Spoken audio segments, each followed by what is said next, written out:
Good evening, good evening. Welcome to Mission Off-road. My name is Eric. On tonight's episode, we will have Chris from Chris DC2 on YouTube. We will be discussing why I canceled my reservation for the Land Cruiser 250 and what I ended up getting.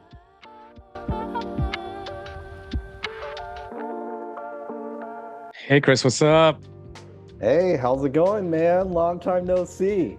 Yeah, it's been a minute. Dude, I think Yeah. our first recording did pretty well. I saw people recording themselves watching that episode. So Yeah, congrats. I think no. I got really good feedback too. I asked some people what they thought about it. I'm gonna put a link to your episode in the description so other people could check it out. I appreciate it. Thank you. Okay. So how was your weekend? It was good. Had dinner in lovely downtown LA on Friday. And Mm-hmm. then I don't even go there that much in the daytime, let alone in the nighttime, let alone go to LA to begin with. But that's another story and stuff. So that was nice. But then the next day I went to a fundraiser over at the world famous Oakley HQ in Foothill Ranch in Orange County. So that was pretty cool. It was hosted. One of the hosts was my good friend Verone. Shout out to Verone for putting together a great event. I mean, yeah, there was quite a few GXs there and stuff, but it was just all vehicles, including hypercars and supercars, cars that are worth the equivalent of a really nice house here in Southern California. So it was great. Wow, It was really nice. hot. Ran into Brian McGee, Oh, Yale, nice. and a few local other GX guys as well. So if you're on SoCal GXOR and you saw the invite and you took advantage of the free tacos over there, thank you for Oh, coming out and nice. supporting and stuff. And I met some GXOR people as well. So, you get enough meets around here, you start seeing the familiar faces and stuff. So All you right. know them better and stuff. So, one thing or another, it just opens up opportunities and so forth. Especially Mr. Sir Yayo, Mr. Yale. He's at every Yeah. meet. Oh yeah, Yeah. he's I don't doubt that guy. If it's somewhat OC, he's always there and stuff. But it was cool. I didn't see any GX 550s, unfortunately. Oh, maybe not yet.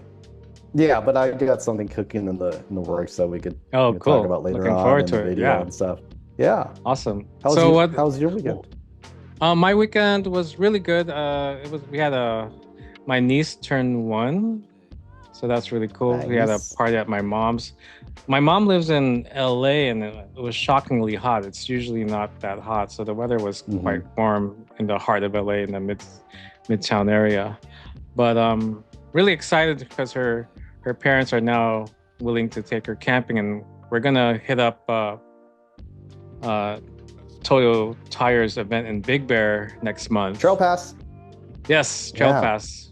You going? Is this your probably I'm getting asked to go and stuff, and it's pretty convenient because again, the reason why we pay either high mortgage or high rent in Southern California is to get cool views like in Big Right.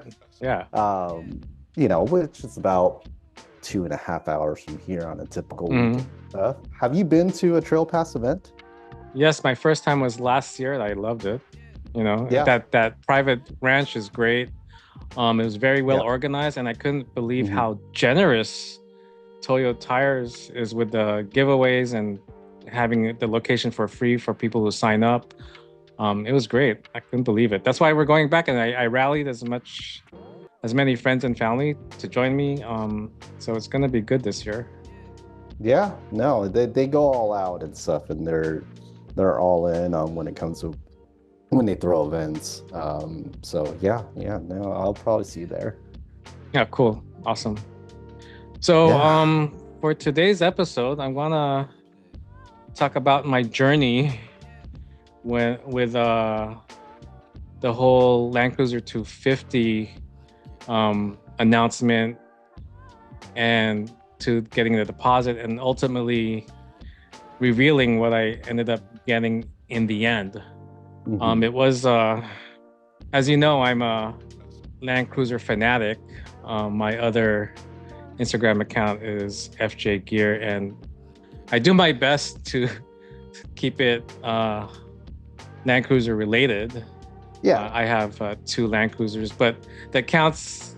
I'm not saying the count got big, but the count has changed a little bit. But I do my best to keep it Land Cruiser Pacific. I have a lot of Yeah, non-Land well, Cruiser people on my IG now.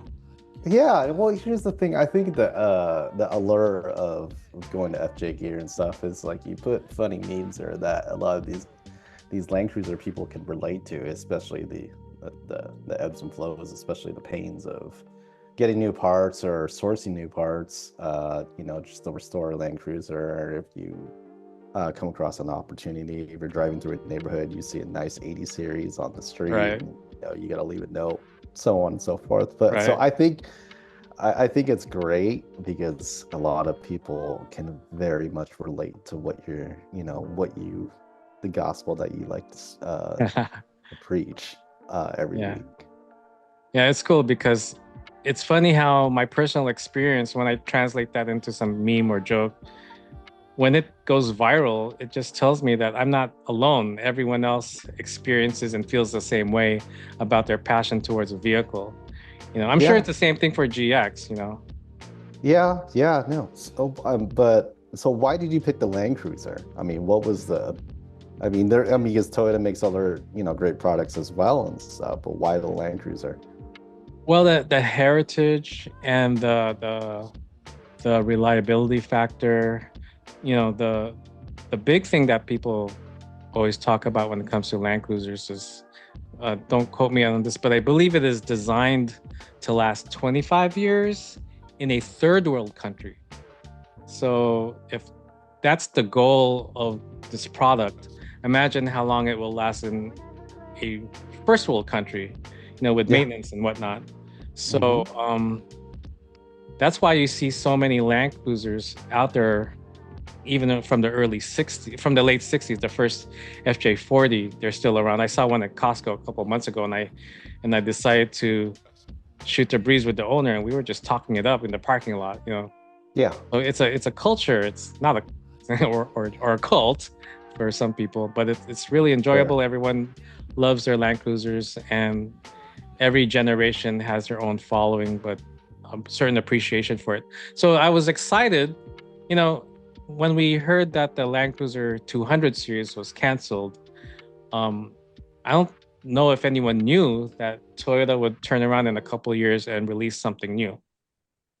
So I was super excited, and I was ready to purchase one and actually sacrifice a couple of my vehicles to justify the purchase of having another Land Cruiser on my driveway. And my wife was cool with it too. So I was totally on top of all the media and the news on this vehicle. I paid attention to the date, even when they sent teaser shots. I already reached out to a salesperson at Toyota that this particular dealership in SoCal, they always sell at MSRP. So I was already letting him know that I am ready to make a deposit when it's ready. Just let me know. And I think I actually knew more information about the Land Cruiser than he did. Um, Right. so so there were teaser shots, and I actually made a handful of memes with those shots, and they got a lot of traction because I wasn't the only one excited about it, you know. And this is after the announcement of the GX 550. So with the teaser shots, some people could already tell that the GX 550 and the Land Cruiser 2, the GX 550 and the Land Cruiser 250 would be somewhat related. Because Right. you could see some body lines and some shared accents in the two Especially on the A vehicles. pillars. Yes, definitely. Yeah. I think the A pillars that give it away, and people were like little confused, little prejudging, I would say, because they were saying, "Oh, that's not the new Land Cruiser. That might be just a Prado if they're just Right. gonna model it after the 550." Right. Right. Exactly. And actually, they're half right, depending on what region you're in. Hmm. Yeah. But with everyone all excited and everything, were you a little hesitant on going Yes. all in on a um we can say, on a platform that no one has Yeah, experienced yet a firsthand. first generation, first year product. Yeah, it hasn't And I been have a proven lot of yet. experience with that because when I picked up the 2007 FJ Cruiser, that was the first year of that vehicle. And Mhm. I did have, I do have issues with my 2007 FJ Cruiser that are only characteristics of the first 2 or 3 years. And I believe they cleaned up all the FJ Cruiser issues by 2010, but we'll talk about that in another video. But yes, I Sure. do understand that first generation products, vehicles will have some quirks and bugs. Um, but my faith in Toyota is quite high, and I was just gonna go with it, Right. being a Toyota fan. So they released the date they were going to announce this new Land Cruiser, and I set up I brought my family to the living room. We set up the time. I told everyone, all my friends, and I was posting it on Instagram that You made it a like watch party? yeah, I did in a way, but I was really excited, and I tried to get everyone else excited. It was almost like back in the day when I used to watch the Apple iPhone releases. I don't care about those anymore, but back in the day, everyone was like Yeah. watching those. Yeah. Yeah, definitely. So, I mean, yeah, thanks for reminding me. I do want to get the new one though. I mean, my 13, you know, mm, I would like to try the new camera features on that, so I'm excited. But yeah. yeah, I hear you, man. I mean, I was just like, I want to be the first guy on the block to get it and stuff. And you can see that, with the people wanting to buy the Land Cruiser and stuff. So All right. You yeah, know. yeah. And so what happened? So, af they announced it in two forms. I was actually watching the wrong stream. They had I think, an international stream out of Japan, and then they had another stream at the Land Cruiser Museum. Right. So I watched the one I think in Japan or for Toyota Motor Corp. So they had their announcement with other vehicles, somewhat, announcing other vehicles and other technologies that they were releasing.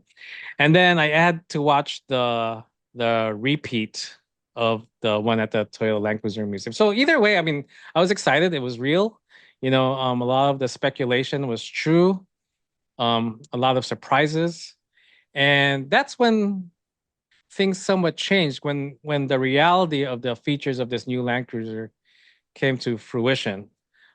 It wasn't disappointing. Everyone has different expectations when it comes to a product, and they have different needs. Like some people will never off road. Some people will off road. Some people don't need a fifth 4x4.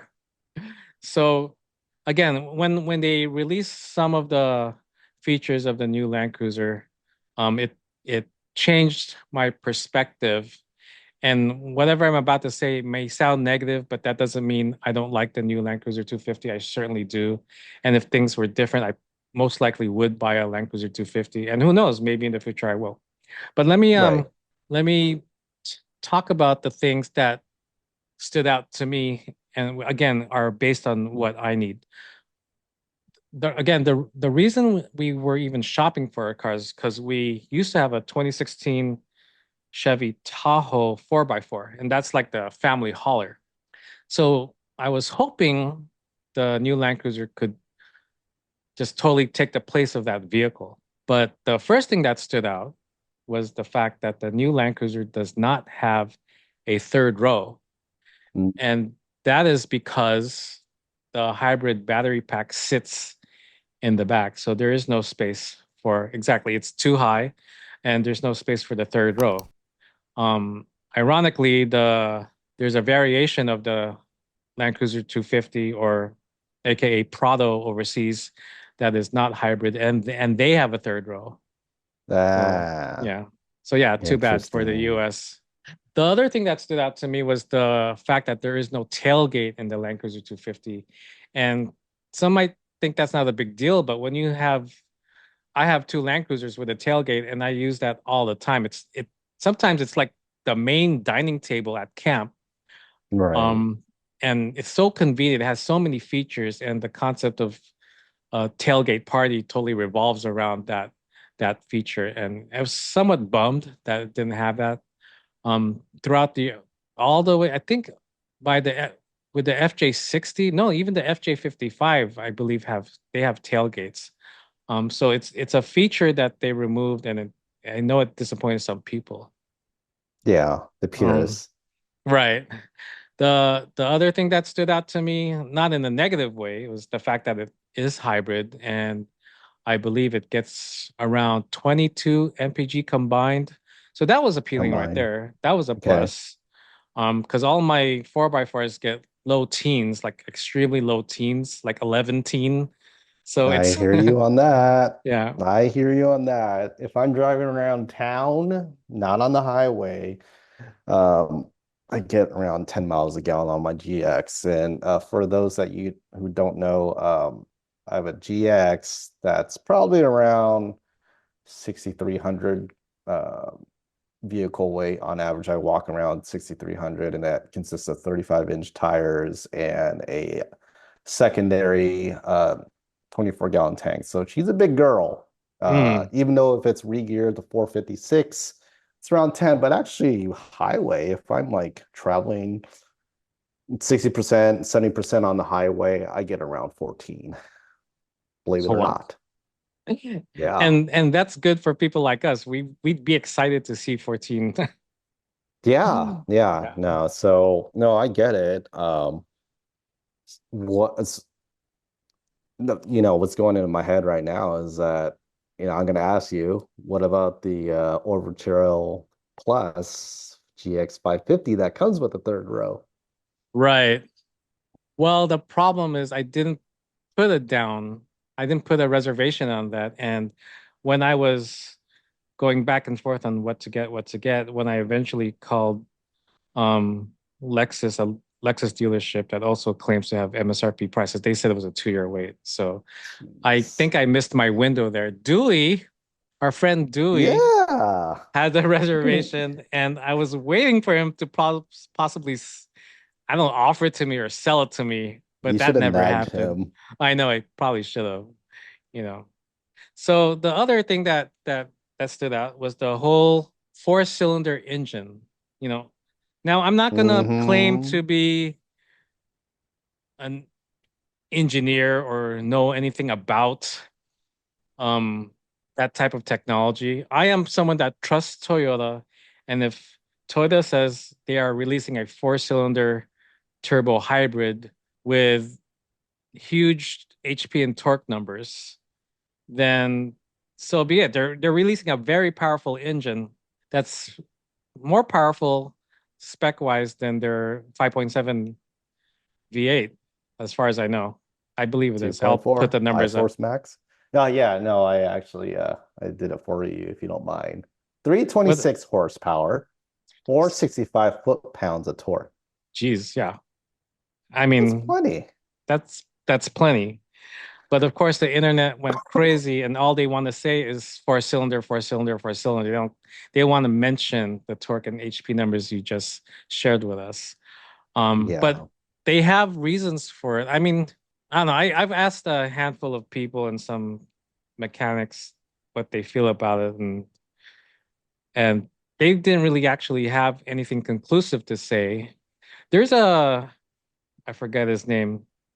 I'll post it on the video. Everyone probably knows him, that Tinker guy. Tinker's He Adventures, I, Mr.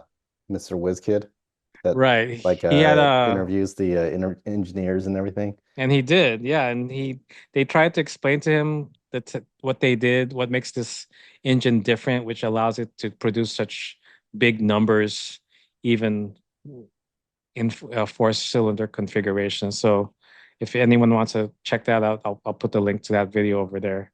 But again, I don't claim to be an expert in anything, and I trust that Toyota came out with a good product.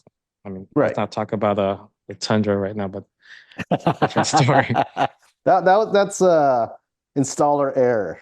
I would see it that way. Installer error. So, but that's a whole different story. So we'll keep it with the four cylinder. I haven't heard anything, with the it's been out what several months now. I haven't heard any bad things about people being stranded on the road with this vehicle. Yeah, I me mean, I neither. I saw, mean, I'm a yeah, I lurker mean, in the Land Cruiser 250 forums on Facebook, and so far I have not heard anything bad.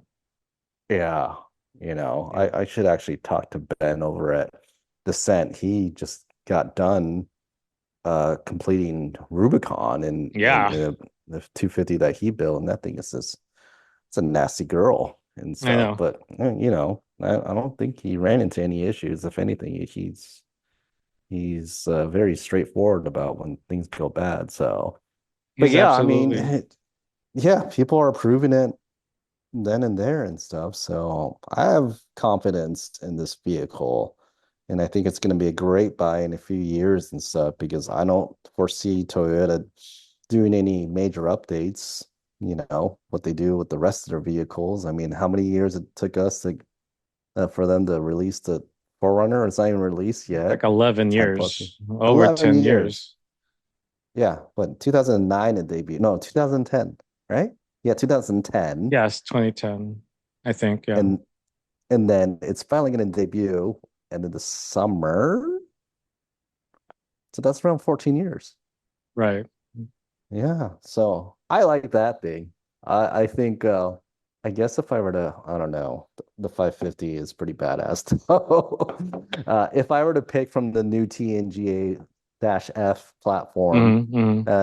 amongst the Land Cruiser, Tacoma, Tundra, Forerunner. Did I miss anyone? And GX 550. The GX 550 and the Forerunner would be my choices. I like the styling on the Forerunner, but it doesn't have the twin turbo V6 on the GX 550. Right. And I believe they just announced that the following year of the GX 550 will have the four-cylinder turbo hybrid that the Land Cruiser has, Oh, the which, variant, like for like a yes, lower trim. Okay. I don't know. I don't know what trim level. So that's the big question. What price will that hybrid engine be in a GX 550? Will it be higher or lower or the same? I don't It know. can't be the same, right? They would just cancel each other out, you know. That'd be, I mean, it kind of would encroach on sales of Toyota. So that would be a Oh, Toyota that too, Lexus right. conversation.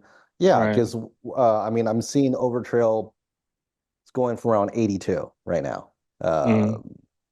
They can be found at MSRP, I believe. So if you're gonna make a four-cylinder Lexus, I mean, they got to price it around, below 60. And what's the base of the 550 right now? That's around 60, right? Yeah, low 60s is the base GX 550, low 60s. Then the Land Cruiser 1958 starts around mid 50s, right? 57, yeah, 57. 57. So Yeah. we'll see. Yeah, the Um, overlap is extreme for those two vehicles. It's crazy. And I can't wait to see more numbers on the upcoming Forerunner to see will it overlap again or I don't know. It's got to be it yeah, has to stay below the 1958 trim level, but obviously it's going to quickly overlap as you go up to the TRD Pro and right. they have that new trim level for strictly off-roading trim level. Yeah, I like that 1958 trim. It's all business, it's all Spartan, and I like the lights too, which is very cool as well. Well, it's Um, funny you say that. Um, well, after after listing all the things that stood out to me that put me, I was officially on the fence on if I was going to get the Land Cruiser or not. Um, yeah, and in April, they called me. I mean, after my $1,000 deposit, I think I was number 14 on the list. But okay. how they do it is I put my deposit and they put me on the list for every trim level. And what they did for the first edition, they released the first edition first, and then the 1958, and then the Land Cruiser trim, which is a very strange name for a trim level. But Yeah. so in April they called me and the guy said, we have a first edition for you. Come on down. I love these salesmen. They talk as if you're already gonna buy it. you Yeah. know. But I checked again. I was officially on the fence, um, and I was not. Even if I wasn't on the fence, I wasn't planning on getting the first edition. I wasn't. I if I picked up a Land Cruiser 250, I was definitely gonna mod it. So I didn't want to buy a first edition and strip it.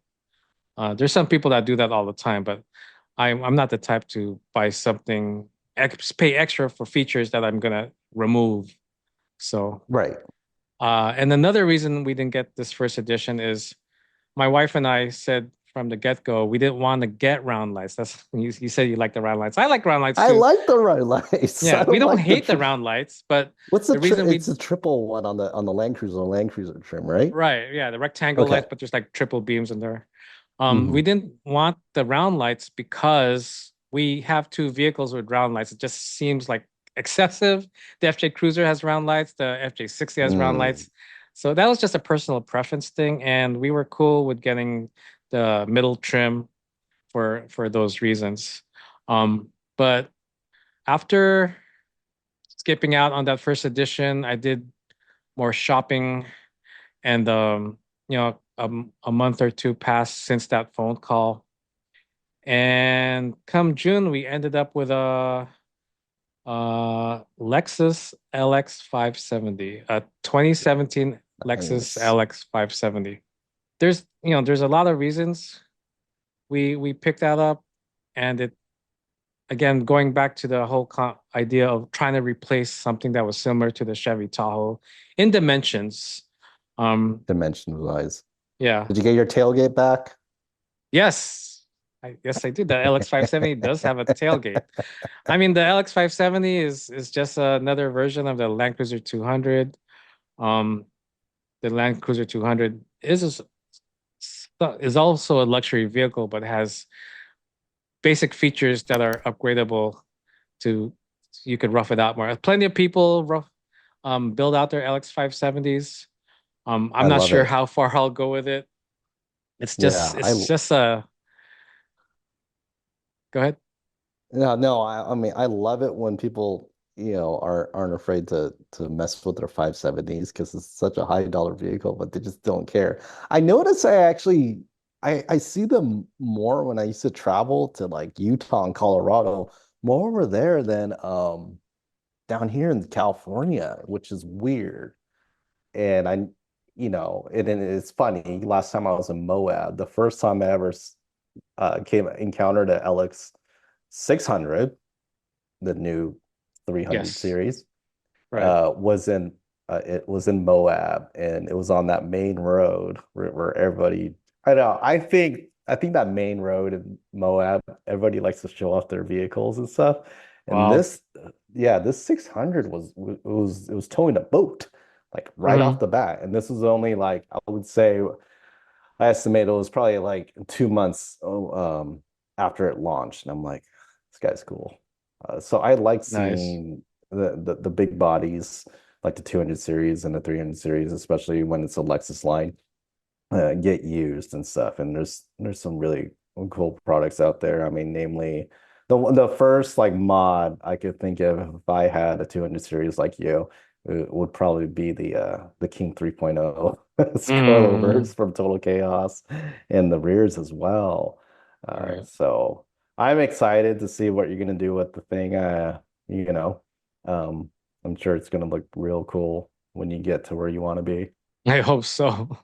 We're gonna take it Yeah. slow. So many projects, it's really hard to focus Yeah. on one.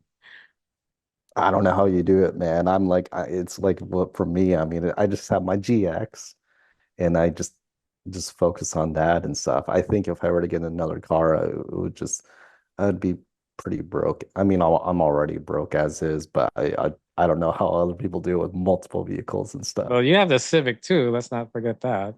Yeah, my daily driver, undercover track car and stuff, and then I'm just waiting for these prices go down, and I'm looking at the Type R and the new BMW M2, even though I made fun of a lot of BMW. I make a lot of BMW jokes back in the day, but I might be eating my words because that car's badass. But Oh, I anyways, love Beamers. Yeah. Yeah. So yeah, Um, the LX 570 really fit the bill and the expectations. Um, Again, it has this the LX 570 has the third row. hmm The 250 does not. The LX 570 has the proven 5.7 liter V8 with plenty of power, made in Japan. hmm Um, this particular one I have has entertainment screens. Not, I don't think we'll ever use it. And there are some unicorn models out there that don't have the entertainment screens. Unfortunately, I couldn't locate one, but I have it if I want to use it. I'm probably gonna force my family to utilize it just so I know that I could say that I've used it. I It's a found DVD some yeah, platform, right? Okay. I found a DVD in our garage and I tested it out, so it works. Yeah. The this our LX also has a cool box. You can get a cool box in the Land Cruiser 250 in the higher trims. I don't believe there's a cool box in the 1958. Again, the this is a Lexus, and this vehicle was six figures when it was sold new, and the interior reflects that this was an expensive car back in the day, you know. Yeah. So unlike some people have mixed feelings about spending 60 grand on a 1958, but they get a small screen, cloth seats, no sunroof. Um, you really have to again have a different set of needs or expectations from your vehicle. If you're going to spend that kind of money, you need to say, okay, I'm not Right. getting a sunroof, even though almost every car nowadays has a sunroof, at least in that price range, you know. Yeah. I really don't care for a sunroof. That's good. If you get the Yeah, I 1958, don't. that's good. Yeah, maybe if I'm just like cruising at low speeds and stuff like that, and I but yeah, I really don't care for a sunroof. And I'm going to be Less honest with rentals. you. I'm going to be honest with you. We've had multiple vehicles throughout the years, and I also rarely opened up the sunroof when we had it, you Yeah, know. yeah. Besides, you get more headroom anyways if you don't have a sunroof. Right, right. Yeah, especially backseat because there's no bulge to make space Hmm for the sunroof. Yeah. Hey guys, as I was editing the video, I realized I left out two key points that led me to purchasing this LX570 over the LC250. One is the off-road capability of this vehicle. I'm not saying it's better than the LC250. I'm just saying it has plenty of off-road features that will get me through tough trails if I ever get to the point of doing some heavy overlanding with this. It has a center diff lock, multi-terrain select. It even has that feature where it can do tight turns by locking up some wheels. Don't know if I'll ever use that, but yeah. So it's very off-road capable. Again, this is a sibling to the Land Cruiser 200. They're practically the same vehicle. Next is price. I got this vehicle before taxes and fees and etc. for 52K. That is below the Land Cruiser 250. It's and even less than the first edition and the mid-trim Land Cruiser 250 Land Cruiser trim level. Yeah, so there are plenty of LX 570s on the market that you can get with low miles and between well below 60K. And you just have to shop around and be patient and find that LX 570 that suits you. Here's a tip: know that the Lexus has longer warranty than the Toyota. So if you find an older Land Cruiser 200, the manufacturer's warranty is probably gone. But if you find the right Lexus LX 570, I believe they have a 4-year warranty, so it might still be under warranty from Lexus. So keep that in mind. If you're worried about, well, I don't want to buy an LX570 because it's used and it's probably not going to have any more manufacturer's warranty. If you find the right one, you could probably pick one up at the tail end of its manufacturer's warranty, and it will still cost less than a brand new LC250. So again, I maybe some people will think I'm comparing apples to oranges. As I said in the video, people have different needs. Um, in my case, the LX570 was exactly what I needed for my family at this moment. I do not need to beat this up on the trail. I have plenty of other vehicles to do that with. So that's where we are now. Back to the video. So that with that being said, um, we're we're enjoying the LX570 for regular things. We don't. It's not our daily driver. We use our other vehicles, but when we do use it, it is comfortable, and my wife's getting used to driving it. It's her car, kind Hmm. of, I guess, but she's getting used Yeah. to it. And but you know what? Who knows? Time will tell. Like maybe when this car's paid off and there are some used LC 250s out there, I I would consider getting a used LC 250 to replace my FJ Cruiser, which could I see a I see myself sunsetting that car eventually, Really. and the appeal of a hybrid vehicle that's still a capable SUV, that would probably be in my sights. So time will tell. We'll see where it goes from there.